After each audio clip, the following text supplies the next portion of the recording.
컬처 앤 라이프. 35년 동안 그는 모든 자리에 있었다. 선수, 등급분류사, 지도자, 심판, 체육행정, 코치 에듀케이터. 권재형은 한 분야에서 거의 모든 역할을 경험했다.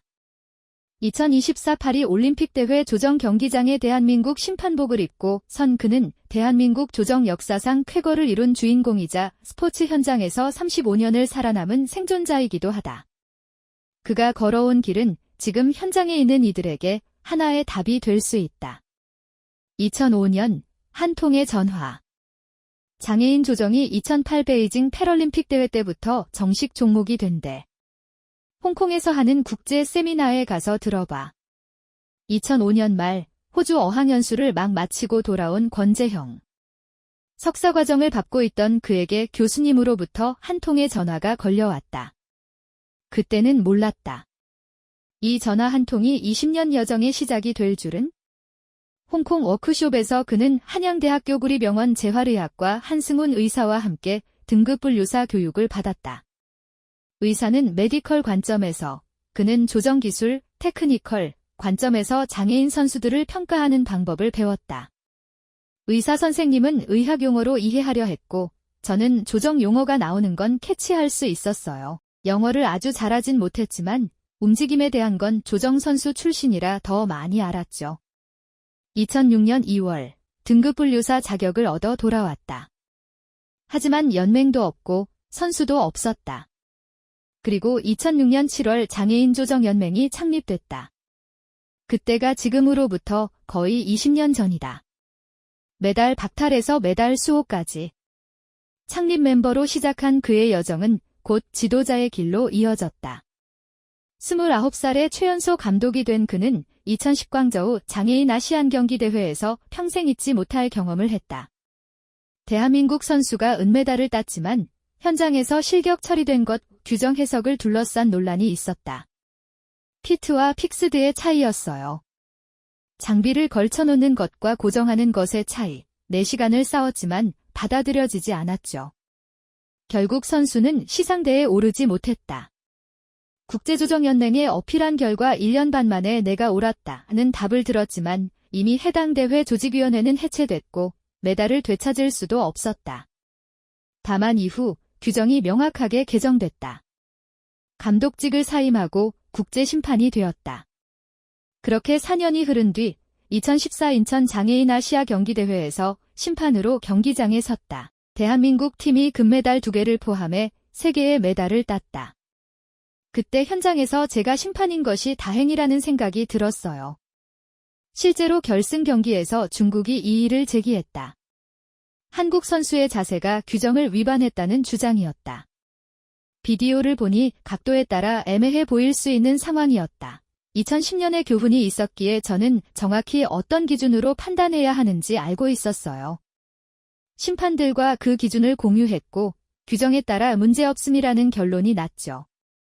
자국 심판이 현장에 있다는 건 규정에 대한 정확한 이해를 공유하고 오해를 방지할 수 있다는 의미예요. 이것이 국제심판의 진정한 역할이다. 편파적 판정이 아니라 애매한 상황에서 규정을 명확히 해석하고 공정한 판정을 돕는 것 한편 국제심판이 되기까지 과정은 그리 녹록지 않았다. 국제조정연맹은 3아웃 제도를 운영한다. 3번 떨어지면 영원히 시험을 볼 수 없다. 그는 2번 떨어졌고 2011년 마지막 기회에서 극적으로 합격했다. 배지가 딱 하나 남았는데 제 이름이 안 나왔어요. 이제 평생 시험을 못 보는구나 생각했는데 마지막 이름이 저였어요. 선수로 스타트라인에 섰을 때보다 더 긴장됐죠. 국제조정연맹은 장애인 조정, 파라로잉을 별도 종목이 아닌 한 카테고리로 분류한다. 올림픽과 패럴림픽은 별도 대회지만 심판 자격 체계는 하나다. 그렇게 국제심판 자격을 얻은 그는 2016 리우 패럴림픽 대회 심판을 거쳐 2024 파리 올림픽 대회 심판으로 섰다. 대한민국 조정 100년 역사상 올림픽 무대에 한국인 심판이 선 것은 처음이다. 모든 역할이 하나로. 장애인 스포츠는 그에게 많은 것을 가르쳤다.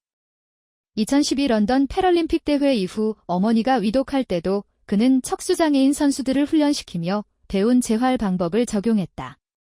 감각이 없는 부위도 계속 다리를 구부렸다 폈다 해드렸어요. 서너 개월 하다 보니 어머니가 손만 잡아주면 걸을 수 있게 됐죠. 선수 시절이나 지도자 시절에 배운 것들이 삶으로 이어졌다. 2024년 권재형은 코치 에듀케이터가 됐다. 지도자를 교육하는 지도자. 아시아에서는 홍콩과 한국 단 2명뿐이다. 지난해 홍콩에서 정식 코스를 수료했고 올해 상하이 세계선수권대회에서 처음 활동했다. 강의할 때 이 모든 경험이 녹아나요. 선수들에게는 심판의 움직임 하나가 경기에 어떤 영향을 미치는지 설명할 수 있고 지도자들에게는 선수 입장에서 심판이 어떻게 보이는지 함께 고민할 수 있거든요. 그동안의 모든 역할이 비로소 하나로 통합되는 순간이었다. 선수로서 경험, 지도자로서 실패와 성공, 심판으로서 통찰. 이 모든 것이 코치 에듀케이터라는 역할 안에서 빛을 발했다. 우리나라는 아직 이 역할이 생소할 거예요. 선수 한 명이 좋은 성적을 내면 그게 지도자의 전부인 것처럼 보이죠. 하지만 지도자의 역량은 그보다 훨씬 넓고 깊어요. 그가 강조하는 것은 지속적인 교육과 성장이다. 자격증 취득이 끝이 아니라 시작이라는 것, 자격증을 따는 순간 그게 완성이라고 생각하는 경우가 많아요.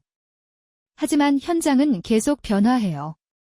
안전기준, 선수와의 소통 방식, 최신 규정 등을 꾸준히 업데이트해야 하죠.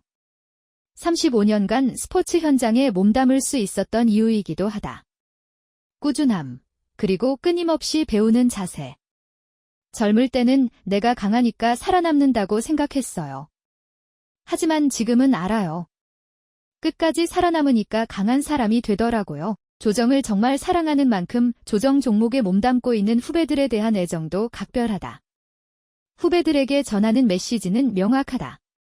꾸준함, 그리고 부끄러워하지 않고 배우는 자세. 자기 종목을 꾸준히 하면서 관심 있는 분야를 계속 공부하세요. 궁금한 건 물어보고요. 저는 모르는 걸 부끄러워하지 않았어요. 열정을 갖고 정성을 다하면 결국 내 것이 되죠. 그리고 상기된 표정으로 덧붙였다. 저는 아직 이루고 싶은 게 너무 많아요. 역시. 마침표는 아직 이르다. 글 유명은 사진 정재환